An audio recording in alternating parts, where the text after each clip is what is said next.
উস্তাদ, ওই কালো গাড়িটার কাজ হয়ে গেছে, এখন তাহলে আমি খাইয়ে নেব? একটু পরে খা, এই গাড়িটার আগে প্লাগের কাজটা করে দে, কাস্টমার এখনই চলে আসবে না। ঠিক আছে উস্তাদ। আচ্ছা, দেখে শুনে করিস।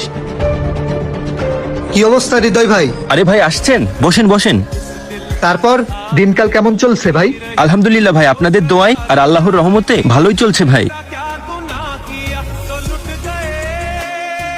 তা ভাই, আমার গাড়ির কাজ কত দূর? আলহামদুলিল্লাহ আপনার গাড়ির সব কাজই কমপ্লিট, শুধুমাত্র সাসপেনশনের কাজটা বাকি আছে, একটু পরেই হয়ে যাবে। ও আচ্ছা আচ্ছা, ঠিক আছে।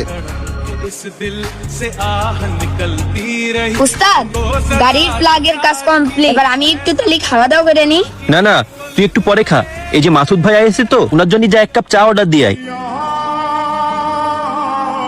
আচ্ছা উস্তাদ, ঠিক আছে।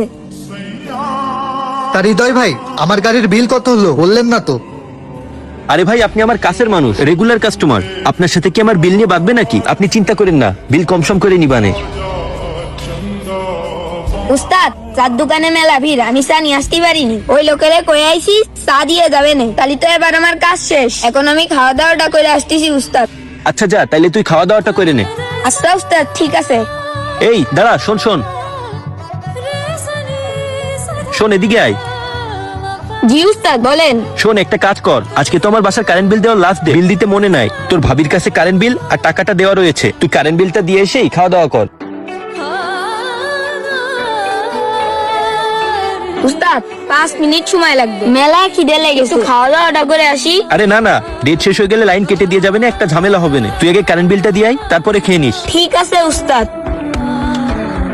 কি ব্যাপার হৃদয় ভাই, ছেলেটা সে কখন থেকে আপনার কাছে খাওয়ার সময় চাচ্ছে, আপনি ওরে খাওয়ার সময়ই দিচ্ছেন না, এটা কেমন কথা ভাই? খাবার তো কোথাও পালিয়ে যাচ্ছে না, আগে কাজগুলো কমপ্লিট করে আসুক, তারপরেই খাবার খাবে। আরে ভাই, একটা মানুষ কিসের জন্য কাজ করে? পেটের জন্যই তো কাজ করে। খাবারে যদি খেতে না পারে তাহলে কাজ করে কি লাভ?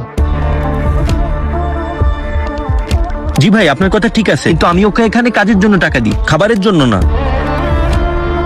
আপনার এই বিষয়গুলো নিয়ে মাথা ঘামানো লাগবে না। যাই হোক মাসুদ ভাই, আমার গ্যারেজের জন্য আমি কিছু পার্টস আনতে যাব, আমি পার্টস আনতে যাচ্ছি, আপনি থাকেন, গাড়ির কাজ হলে গাড়ি নিয়ে যান। আচ্ছা ঠিক আছে ভাই। আচ্ছা ভাই, আসি।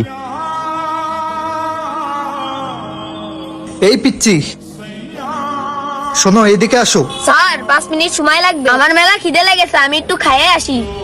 আরে 2 মিনিট সময় লাগবে, কথা আছে, এদিকে আসো। জি স্যার, বলেন। তোমার মহাজন দেখছি তোমার খাওয়ার একদমই সময় দেয় না, তুমি এতটুকু একটা ছেলে গাধার মতো খাটছো, তবুও সে তোমার মূল্য বুঝছে না। তা তুমি এইরকম একটা মানুষের গ্যারেজে কি জন্য কাজ করো?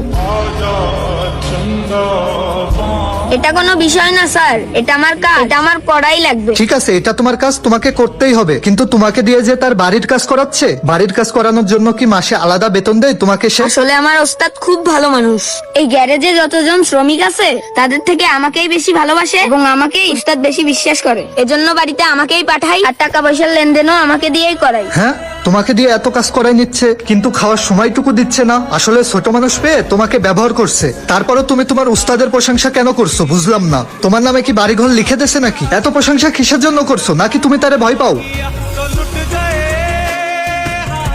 আসলে আপনি যেমন করছেন বিষয়টা তেমন না, আমার ওস্তাদ খুবই ভালো মানুষ, প্রতিদিন আমি যেই খাওয়া দাওয়া করি সেই খাবারটা কিন্তু আমার ওস্তাদের বাসা থেকেই আসে, আমার বাড়ি অনেক দূরে, তাই উস্তাদই আমাকে খাবার দেয়, আর বাড়ি ঘর লিখে দিলেই কি মহৎ মানুষ হয়? উস্তাদ এসবের থেকেও আমার অনেক বড় উপকার করেছে। আমার মা হসপিটালে ভর্তি ছিল, আমি সবার কাছে টাকা চেয়েছি কিন্তু কেউ দেয়নি, এমনকি আমার আত্মীয় স্বজনও আমাকে সাহায্য করেনি, কিন্তু আমার উস্তাদ 3 লাখ টাকা খরচ করে আমার মায়ের অপারেশন করিয়েছে। আর এই যে কুরবানি ঈদ গেল, উস্তাদ নিজের বাসার জন্য যা কিনেছে, গ্যারেজের প্রত্যেকটা শ্রমিকের পরিবারের জন্য তাই কিনে দিয়েছে। আমার উস্তাদ কখনো কাজে 2 নাম্বারই করে না, এর জন্যই কাজে একটু মন দিতে বলে, কিন্তু গ্যারেজ বন্ধের সময় হইলে উস্তাদের সাথে আমার ছোট ভাই বড় ভাইয়ের সম্পর্ক, এজন্য আমরাও তাকে ভালোবাসি। আপনি তাই আমার উস্তাদকে খারাপ ভাবেন না। ঠিক আছে, এবার বিষয়টা বুঝতে পেরেছি আমি। আচ্ছা ঠিক আছে স্যার, আমি তাহলে গেলাম।